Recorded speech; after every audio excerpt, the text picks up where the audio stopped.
It's Hey. showtime. Da-da-da. Calling Chris Anderson. I, I- Ah, where ah, ah, ah. where are you're in your Windsor studio. Honest to God, I am back in the Windsor studio. I came home a little bit early from Rome, so I left 80 degrees and sunshine, and I'm back here at like 50 and cloudy and gray, and it's awesome to be back. So yeah, so I'm back here for almost a whole month. You- Wow. I know, and you're in Chicago. I'm in Chicago where it has snowed already today. It is Yeah, about 34 degrees out and yeah. it's going down to the mid 20s overnight and the one forecast says 8 to 10 inches of snow by the morning. And you live there? Why? I love snow. I'm going to get my skis out, wax them up, have them all ready. Maybe I'll sleep in my ski outfit and hope Oh, for you're the gonna be snow like to a come. middle-aged man in Lycra, aren't you? Yeah, exactly. Oh, I'll take a sorry, picture. buddy. You can't unthink that. I'm I'll sorry. take a picture. Hey, welcome everybody to History Happy Hour, and thanks to Wait, Stephen Ambrose. What? Did I you're miss gonna have something? to take a picture because I think I smoked you in the fashion award. Oh, we'll get to that. We will get Oh, to okay, that. okay, good. But welcome everybody to History Happy Hour. Thanks to Stephen Ambrose Historical Tours for helping to bring you this show. Check out their rich offering of military history tours at stephenambrosetours.com. And whether you're watching live, watching on a replay, or listening on the HHH podcast, we're glad you're here. And today we'll be talking about the rescue of Denmark's Jews. But before we do that, Yes. I don't think I got a single vote. At least I wanted something. Chris Anderson is the fashion maven of History Happy Hour. There we go. The uncontested, unbeaten, untied world champion dresser. What do I win? You get to keep on hosting the show. Oh, goody. Yeah, congratulations. All And right, Chris, you also get to thank everybody who's a Patreon supporter. and I am honestly, I'm very, very thankful for them. Their support means a lot, keeps us going, and we really appreciate especially our top shelf patrons. Absolutely. And you can join this group or just become a supporter at any level by clicking on patreon.com/history happy hour. So Chris, do we have anybody in the audience? Yeah, we do. What do we got out there? Xavier's joined us from a nice sunny Spain, and Fantastic. Harold Boltz from Hershey. Wally's back from Indiana. Susan Skelly from Bethany Beach. David LaGraves from Buffalo. Yeah. Oh, fantastic. Well, why don't we get going and give them a show? All right.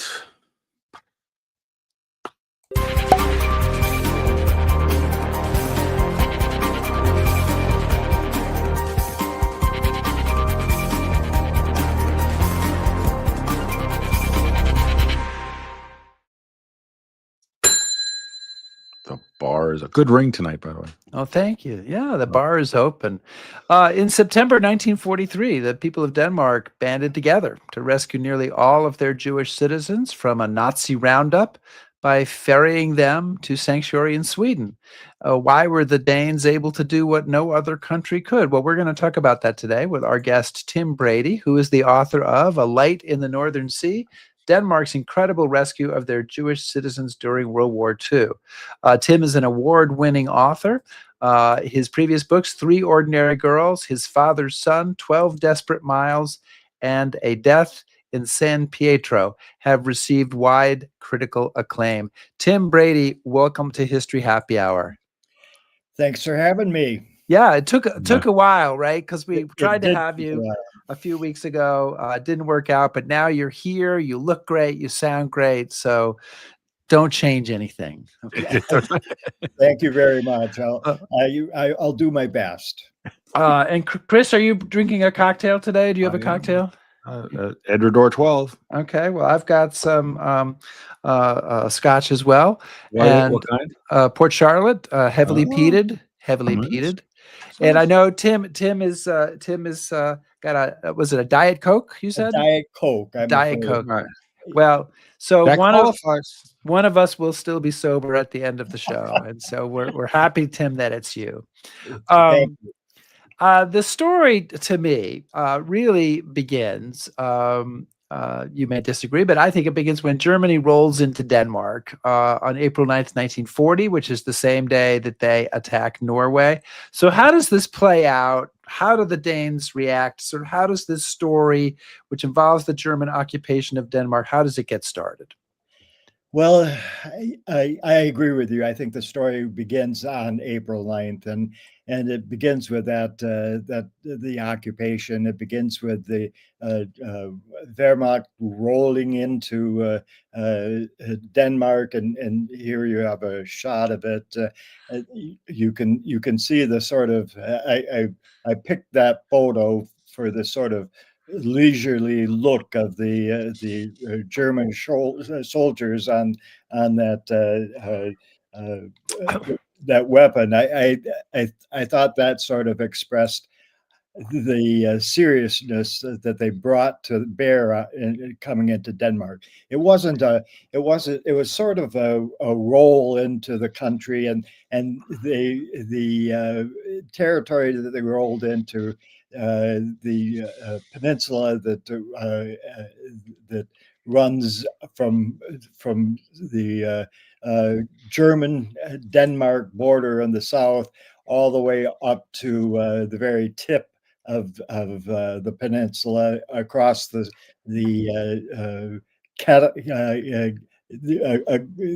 across the Northern Sea from Norway, is a very flat territory, and there was really no uh, uh, opposition to what the Germans chose to do as they rolled into Denmark.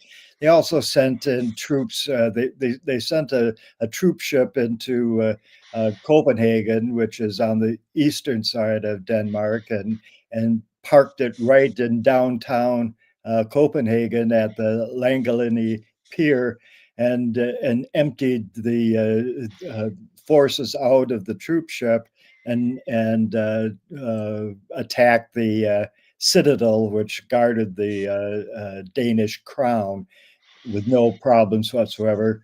Planes flew overhead and dropped leaflets announcing that Germany was taking over the country, and the king and the parliament gathered together in one of the palaces in Copenhagen, and in a matter of hours, they had acceded to virtually every German request. So Tim, you have a quote in here, and this is a message that, from what I understand, that the German occupiers were given this note before they go in. It says, "The Dane is freedom-loving and self-aware. He rejects every coercion and every subordination. He lacks a sense of military discipline and authority. In other words, spare the commander, don't shout. This fills him with reluctance and is ineffective. Inform and convince in a matter-of-fact way. Use a humorous tone as far as possible. Unnecessary sharpness must be avoided." That does not read to me like a typical, German welcome card. So could you? I thought that was quite a remarkable note that it was being passed around to German soldiers, but it sort of characterizes the German attitude towards what they were doing, and it kind of helps explain why Germany, which would subsequently prove to be less than harsh in its dealings with the Danes, both on an individual level and on a national level, what their attitude was. As far as the German Reich was concerned, it was about as mellow as it got,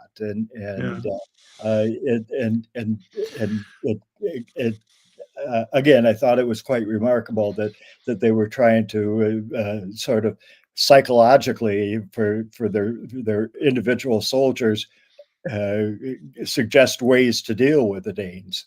Well, I mean, I can kind of spinning off from that. Well, two questions really. One is, why was that? And the second one is, does the nature of the occupation change, or does it stay that way? It ultimately changes with many factors, but it begins with the Danes agreeing to all the stipulations that Germany asked of it at the beginning, but with at least one very strong counter request from the Danes to the Germans, and that was that you respect us, that you respect us as citizens, you respect our freedoms, and this was both a political request and a request for a diplomatic request, in the sense that the Germans who knew the Danes well said, if you want what you need from Denmark, which was and would continue to be its agricultural products and some measure of industrial products, then you have to you have to give countenance to who they are as a people. So, so the Germans invade and it occupy. It's a mellow occupation. I love that idea. How many Jews are there in Denmark, and sort of what is their situation? Are they being treated in a mellow fashion by the Germans, or what's going on with them? There are approximately 8,000, just under 8,000 Jews in Denmark at the time of the occupation, and they were part of this agreement. And this is what is, I think, a unique set of circumstances. The Jews of Denmark were full citizens of the nation. They had been granted citizenship in 1814. And to the Danes, this was an important distinction. It was a hugely important distinction. As a democratic nation, if you were a citizen, if you were a Danish citizen, it was expected that you would be given full rights of citizenship, and they demanded this of the Germans. Now, there are qualifiers to this. The Danes themselves were not without their tinge of anti-Semitism, but in the government and the monarchy, both thought that this was an important distinction that must be made in any agreement with Germany. That the Germans must treat its citizens, including its Jewish citizens, with the full rights of that were in respect that would be granted to the rest of its Danish citizens. So, but I guess the figurehead in all of this, of course, is Christian X, and he is, when confronted with the question of the Jewish citizens, he says, "There is no Jewish question in the country. There is only my people. Or we have never considered ourselves inferior to the Jews. We have no such problems here." Is that his true sentiment, or because I mean, there's some apocryphal stories about him wearing stars and all this sort of stuff. It's a good question. I don't know the kindest view of Christian is that, yes, it was his true sentiment, and he showed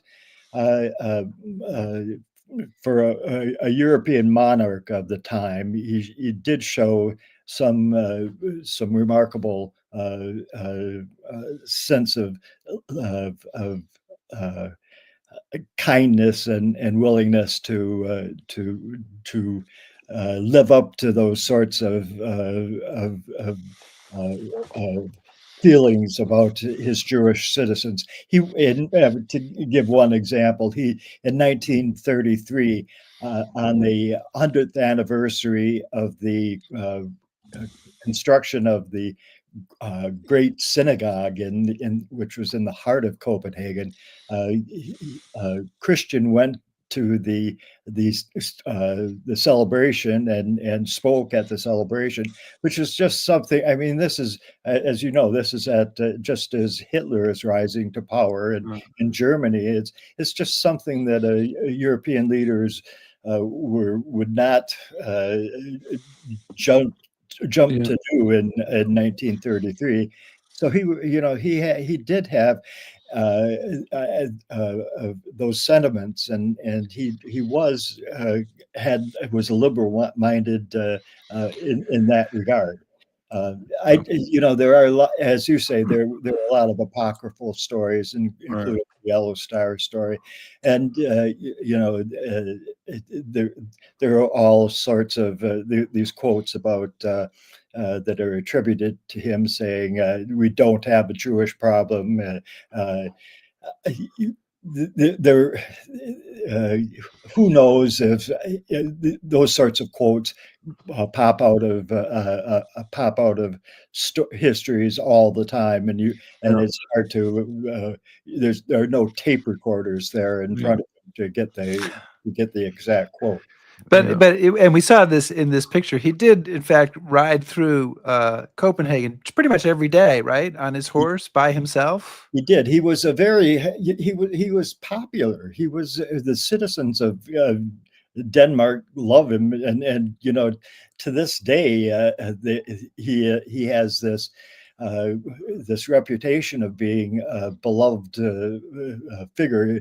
If you look at the historical record, there are more complexities to who he was and what he did, but as far as how he was viewed by the Danish people, I think it can be said that he was beloved, and that a lot of that came from his how he behaved during the war. He went out every day, as was suggested, and greeted the citizens. He was supposed to have. You see that salute in that picture. That was to Danish citizens when he passed German soldiers. So the stories would go, he would sort of ignore them, and there were more apocryphal stories about German soldiers saying, how can a monarch, your monarch, go through the city without a huge guard to protect him, and Danish citizens would say would say, he is, because he is our monarch. He doesn't need a guard. Yeah. So despite the benevolent occupation of their country, you do say that resistance starts to form. So I'd like to have you explain a little bit about how resistance rises up, and with an emphasis on Allsang. What is that, and what part does that play in sort of the burgeoning resistance movement? Well, that was one of the earliest movements of resistance. Allsang was just a sort of a spontaneous movement that arose early on in the occupation, and it should be, despite the fact that it was a somewhat benevolent occupation, it should be mentioned that the Danish citizens were still, at best, resentful of the fact that Germany had occupied the nation, and the mere presence of German soldiers was sort of affront to many Danish citizens, and they were, like most European nations, proud citizens, proud of their heritage, proud of who they were. They didn't like seeing Germans wandering around in the streets of Copenhagen, the streets of any town in Germany. So there was an almost immediate sense of increased patriotism, which was among other things, the crowds coming out for Christian as he rode his horse through the city. There was this sort of spontaneous bringing together of citizens and from communities large and small, and they would just gather in public areas and start singing Danish songs, and this arose in the summer of 42 after the occupation began in the spring, and it just became sort of a national movement that eventually evolved into this situation where the national radio companies brought together a group of all sang people, all sang citizens to record and sing their patriotic songs for a national recording that was picked up on the radio, Danish radio, and broadcast all across the country.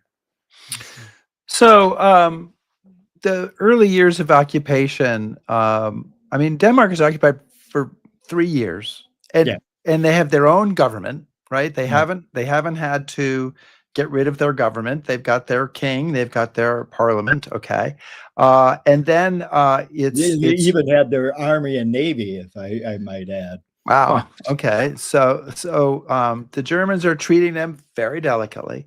And things start to change a little bit in 1943 with something called the telegram crisis. So what is the telegram crisis, and how does that change the tone of what's going on in Denmark? That was actually in 42, but it 42. Okay. it was a precursor to what was to happen in 43. What happened was Hitler was celebrating his birthday in I think it was September of 42, and no, I take that back. The Christian was celebrating his birthday in 42, and Hitler sent him a telegram in which he wished the king happy birthday, and the Christian wired back to Hitler something to the effect that thanks Adolf, and that was essentially it. It was just a brief 2 or 3 word response, and Hitler took great offense at this, and it just precipitated this back and forth in which the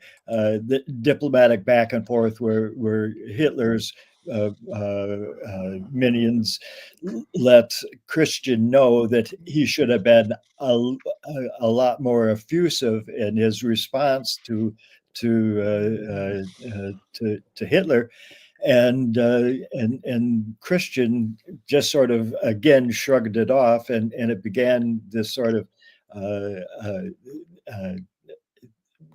dampening of the warmth that had existed between what warmth I should, and I always have to qualify this a little bit. It wasn't as if the two countries were buddies, but the relationship soured after the telegram.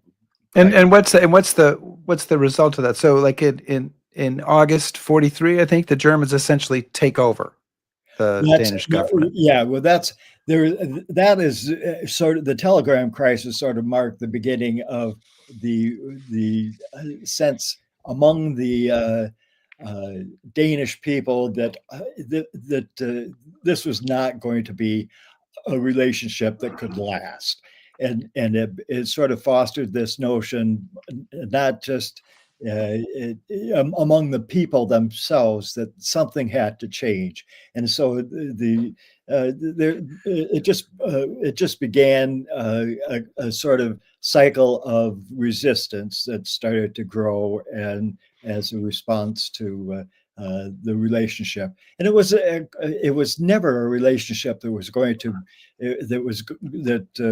to sustain itself.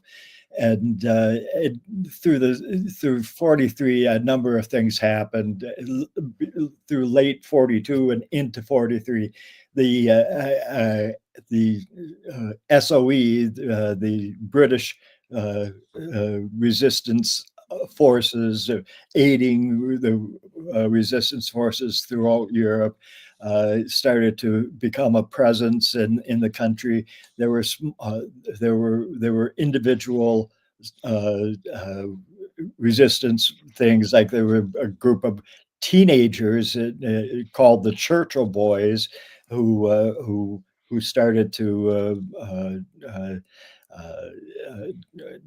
just small resistance things in a small town in Denmark that got a lot of national attention. The boys were arrested and imprisoned for putting graffiti on German arms and attacking, not attacking in a serious way, but doing sort of juvenile things to German forces that were in Denmark. And there was just this growing sense that things needed to be done within the resistance movements, and more serious resistance organizations started to form. The communists the Communist Party in Denmark formed a resistance group that started to do more serious sabotage. And then there's this group called that would come to be called Holger Dansk, which started to form and started to do again more serious operations against German troops and German forces within the country. But Tim, I mean, there's like so many of these stories. There's lots of nuances to it, and one of the things I kind of wanted to get your comment on is kind of this sort of split personality almost when it comes to the Jewish issue. You say that the Danes are aware of some of the excesses of the Nazis. You say that they are aware of when Norway's Jews are put on trains and basically sent through Denmark, I guess, that they know what the cargo is. Yeah. But at the same time, you have other Danes that are resisting this. And you mentioned Bispebjerg Hospital. Yes. So what are how are the Danes kind of digesting this? There is a split. There's a definite split. There's among the Danish Jews themselves, there's a split, because the Danish Jews themselves are not terribly eager to jump into a resistance mode with the German soldiers occupying the country. Perhaps for obvious reasons, if Jews didn't want to stick their heads out too high, didn't want to stick their necks out too far, for fear of having it pinched by the Germans. And you don't want to bring attention to yourselves if you're going to find yourself in a death camp because of it. They're not unaware. The Danish Jews are not unaware of what the Germans are capable of. They've certainly been witness to a Kristallnacht and other German deprivations, and are by 1942 they're starting to hear stories of the death camps, and so it's a question of how do we how do we manage a situation where this oppressive nation, oppressive and very, very powerful nation, is occupying our country. We love the country. We love the freedoms associated with this. But how do we get through this trying period? And you have happening at the same time the impulse of Danish patriots to get Germany out of the occupation. And there's a further complication that the Danes, resistance members, and the Danish resistors are aware that they are not that popular with Allied forces outside in the larger picture of the war itself. Denmark is seen by many of the Allies as providing Germany comfort and food and agriculture for their war effort, and so there's this another eye is keeping track of what's happening in the war at large, but I'll get to this in a moment, but by late summer of 1943, it's coming to be understood by the resistors in Denmark that Germany is not doing so well anymore, and that with the Eastern Front being turned back, and with the Western Front pushing up through Italy, the resistors in Denmark are saying, the Allies might actually win this war. What are they going to say when they asked, what did Denmark do to help us? And so there's this question of how are we going to become a more forceful member of the Allied nations? I want to remind everybody that we're chatting today with Tim Brady, who is the author of the book A Light in the Northern Sea, about the rescue of the Jews in Denmark during World War II. So we're halfway through our show, so we probably should get to this rescue, right? I think I said in August 43, the Germans essentially take over the Danish government, and sometime after that, they decide that they are going to come for Denmark's Jews. And there's a couple of people here who are involved in this effort, who are big players in this story. One is named Werner Best, and one is named Georg Duckwitz. Can you tell us, kind of give us a sense of what's going on and the role that those two people are playing? Werner Best was the chief operations officer, let's say, for the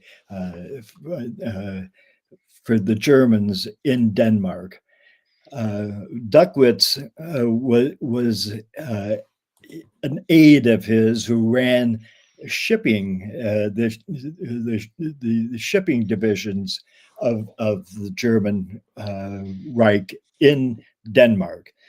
Duckwitz was a man who had lived in Denmark for some length of time, and had many close friends there. Was very sympathetic to the Danish people, and had been one of the chief advisors in how to deal with the Danes, and how it would be necessary for the Germans, if they wanted everything they needed from the Danish people, how to treat them, and so he was advising that that the Germans treat the Danes with as much respect as they thought they deserved. And Best was someone who was interested in staying on the good side of the German hierarchy in Berlin, as well as administering to the Danish the problems in Denmark. When in August 43, as the resistance in Denmark became more pronounced and more effective, and included sabotage, like blowing up a large exhibition hall in Copenhagen, and which prompted the sense in Berlin that something had to be done. Best was called back to Berlin to have the riot act read to him, and was told essentially, things have got to change. We can't allow this problem, which of course in the in the interpretation of Hitler and the leaders of the Reich, had much to do with the Jewish problem of Denmark. He was essentially told, Best was essentially told, get your act together, get Denmark's act together, and was sent back to Copenhagen to do just that. His response was essentially, okay, we're good. This is the time for the crackdown is now. We have to rectify this this problem, which by rectifying it, we mean rounding up the Jews and finally, ultimately getting rid of the Jewish population. Duckwitz, the shipping guy, the guy who had been serving as sort of an ally of the liberal forces that were maintaining the status quo for the Jewish population in Denmark, tried to help matters for the Jews by going to Jewish political leaders and democratic socialist leaders that he was friends with and acquainted with to advise them that this was happening. Chris? Oh, I'm sorry. You guys froze up for a second. Oh, okay. So Tim, so the Germans, they decide they're gonna finally do something about this quote unquote problem. They pick a date, and what's their plan? How are they going to do this? Basically, they increase the amount of Gestapo into Denmark. They send them more Gestapo forces. They get they're going to round up the Jews basically by bringing in more forces and doing a sweep. And they've already done preliminary work, such as going to Jewish communities, going to the great synagogue, getting lists of Jews from the synagogue, stealing them, just breaking in and pilfering information about the Jewish community and Copenhagen. And it should be noted that the primary number of Jews in Denmark was centered in Copenhagen. And so by going to the great synagogue and in Denmark, they were getting a pretty comprehensive list of Danish Jews. And the plan is that it's going to be like a lightning operation, right? They're trying to round them all up. Yeah. And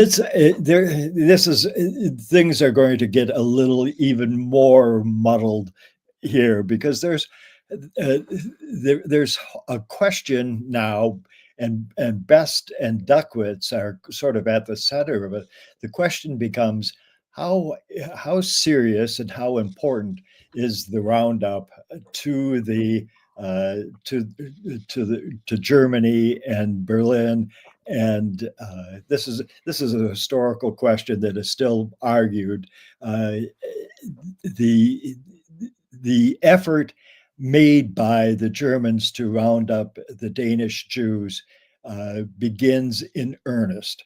It begins with this a lightning, just as you suggest, a lightning quick roundup of the Jewish people. They go to they go door to door basically and start collecting people and taking them to. I mentioned the Langelinie Pier before. There a couple of ships are brought into large ships are brought into Copenhagen harbor. There's already been established a a German camp in Denmark, something of a concentration camp in Denmark that has collected communists and some of the early Jewish leaders of the community who've already been arrested after the initial crackdown on Jews. And they're marched down to the pier in Copenhagen and put on these one or two of these large ships that have pulled into Langelinie Pier. There are trucks that are driving through the streets of Copenhagen, gathering up the Jews from community. There's a senior home that is in particular a source of elderly Jews and Jewish families, and they're going door to door. At the same time, the Jewish community is sending out the alarms, and the great synagogue on the evening of Rosh Hashanah, which is when the eve of Rosh Hashanah, which is when word gets out to the Jewish community. Word spreads from the service that this is happening, and Jewish families, Jewish citizens are again, they're just as the roundup is going door to door, they are going door to door.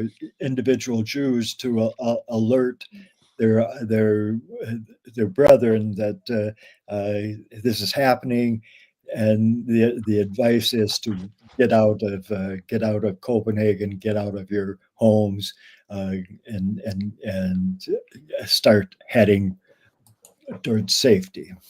So safety in this case would be Sweden. And you can see on the map here that Sweden is right across the water, not terribly far from Denmark, 50, 75, 80 miles away. But Sweden is wary of taking in Jews. So what changes their mind? What convinces Sweden to say, okay, you can come here? There's a lot of pressure put upon them from Danish citizens, including Niels Bohr, who is a world famous physicist and himself the subject of pressures to. He is the son of a Jewish mother, and he was not a practicing Jew himself, but he was considered himself a member of the Jewish community, and as I said, he was a world famous physicist. And in fact, along with Einstein, he was probably the world famous physicist, and he was a guy who was wanted by the Allied community and the German community because of his knowledge and the brilliance that he could bring to projects that both were interested in, namely the construction of a nuclear bomb. And the Allies had contacted him early in 1943, asking him to consider coming out and heading towards England, where he could become part of the process of constructing that bomb. And so he had been gotten in touch with and was considering leaving the country for a while, hesitated to do so until the pressures became too much to bear, and as the resistance grew, as the crackdown on the resistance began, he finally found himself in an untenable position and knew that he had to leave, and so he headed to Sweden himself, really at a last hour, and went, but knew that he had to do something for his Jewish community. And so when he finally got to Sweden, he went to see the leaders of the Swedish government, and implored them to accept the Danish refugees. Okay, so now we know that the Germans have decided to take the action. We know that the Jewish community is kind of aware of this, but it's one thing to know you have to get out. It's a much bigger thing to figure out how you're going to do that. And again, Right. one of the things that's so impressive in the book is how quickly this rescue effort comes about, is organized. And so how is it, who comes up with this idea to put them on boats and send them to Sweden? I know, because how does it all come together so quickly? right, because it almost feels like it happens right under the Germans' noses, like it's the plot of some ridiculous movie, that this is it, that they're able to pull this off. It is. It struck me immediately when I started to research this how remarkable those circumstances are. You just don't see this sort of thing in history. It's just. And this is I think the story of the Danish people and their heroics and their sort of collective willingness to put themselves in harm's way to aid a people. This was it came sort of in an unorganized fashion, but somehow collective, in the sense that the Danish people as a collective body were aimed in this direction. I'm being cautious in what I say here, because I don't want to suggest that every Dane was a part of this movement, but there were enough Danes who decided they needed to do something to help the Jews, their Jewish population, escape, that it came to fruition that this happened. And it happened in a remarkably short period of time. And it was I try to highlight a few of the stories that impressed me most deeply. And one family that I highlight throughout the book is the Keeler family. And one of the reasons that I do is because they just provide such a moral center for what was, in my estimation, for what was good about these efforts. This is Jürgen Keeler, who was the oldest boy, a medical student at the University of Copenhagen, and he became sort of the center of a group of.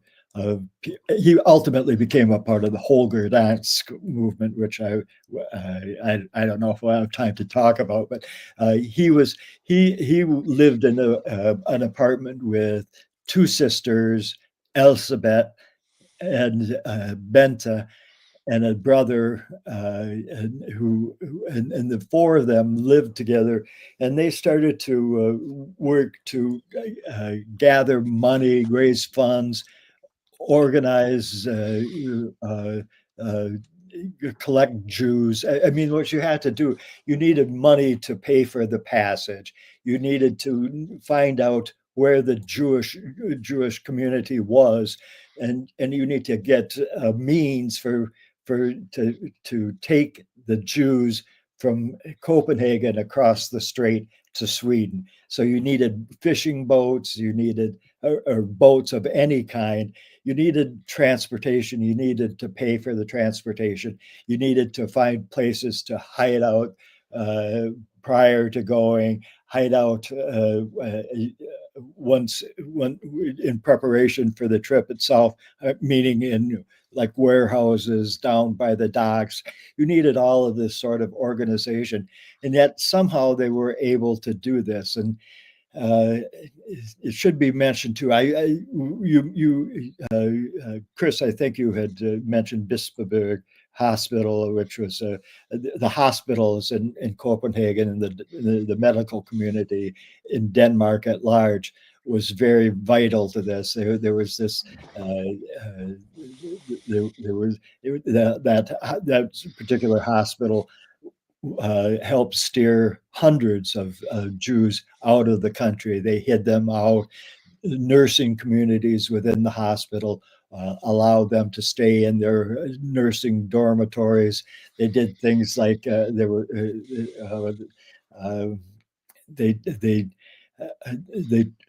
would collectively take a group of Jews and put them in transportation from the hospital down to the piers.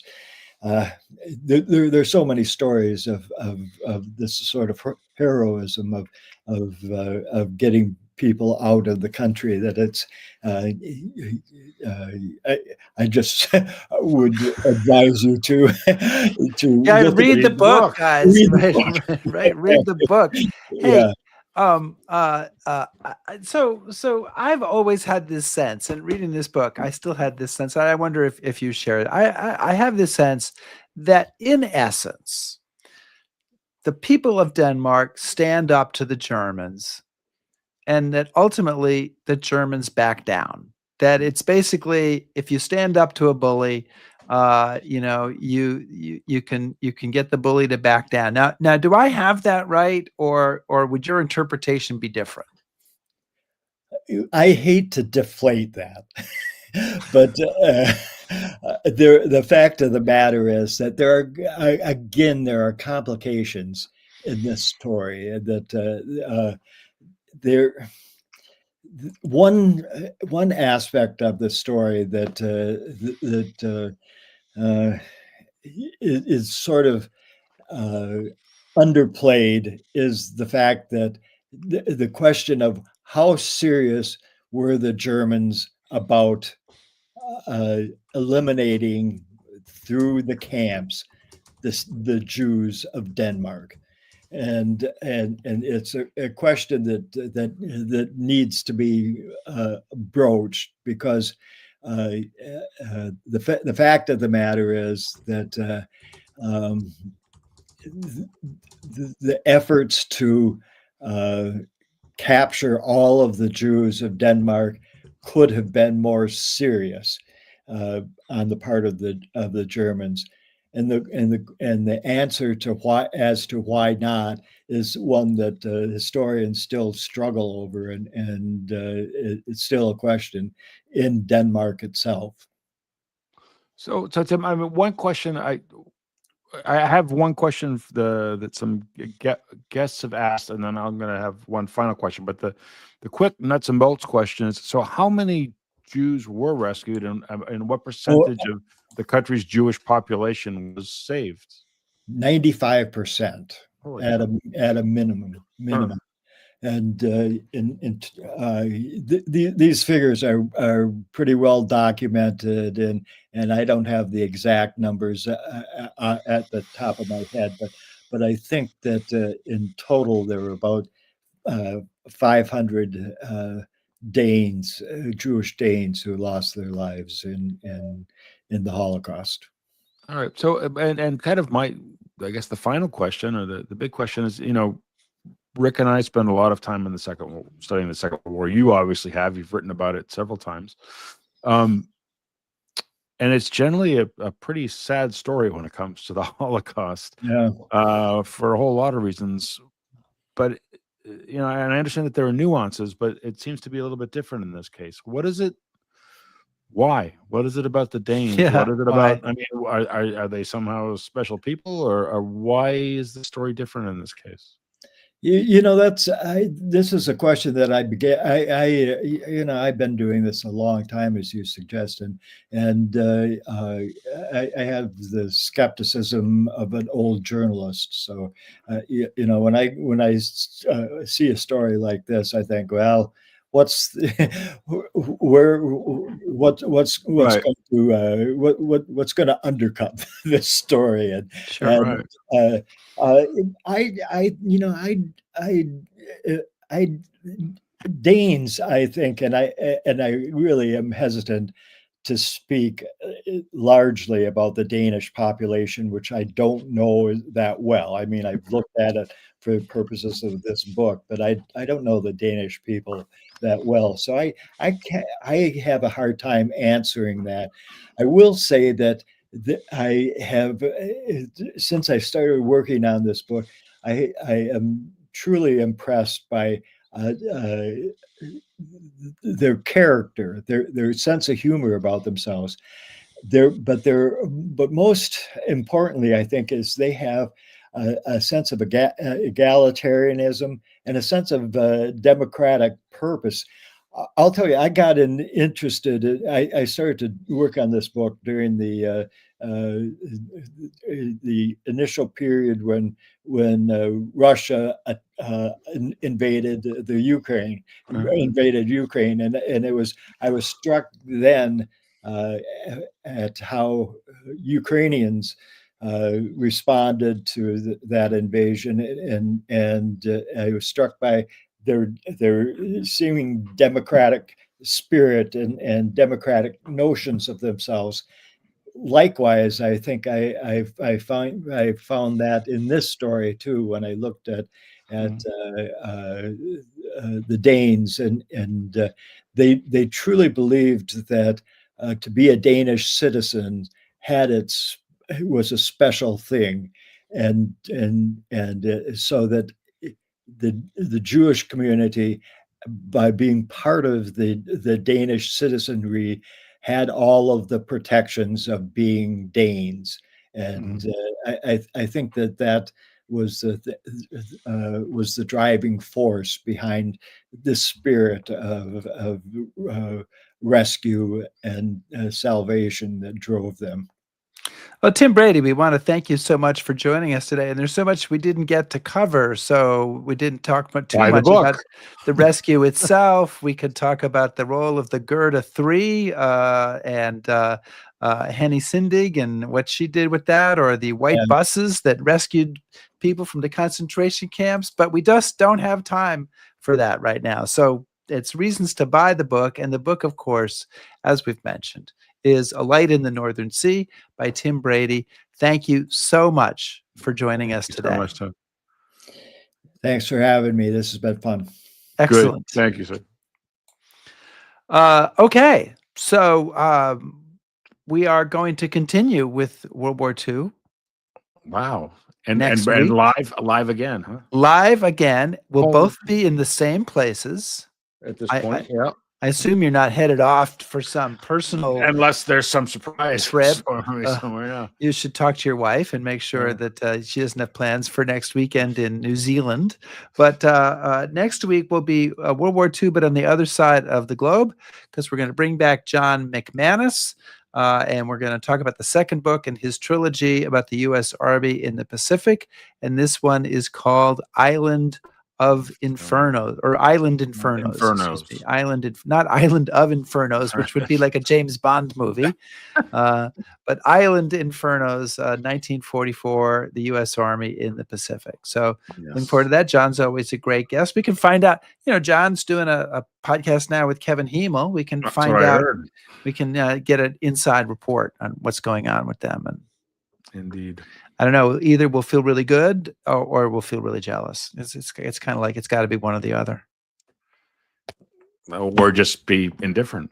Okay, fair enough. It's another option. I mean, There you go. Thanks everybody for joining us today. Please subscribe to us on YouTube, follow us on Facebook, shout at us on Blue Sky, listen to our podcast, back us on Patreon, and please browse historyhappyhour.com.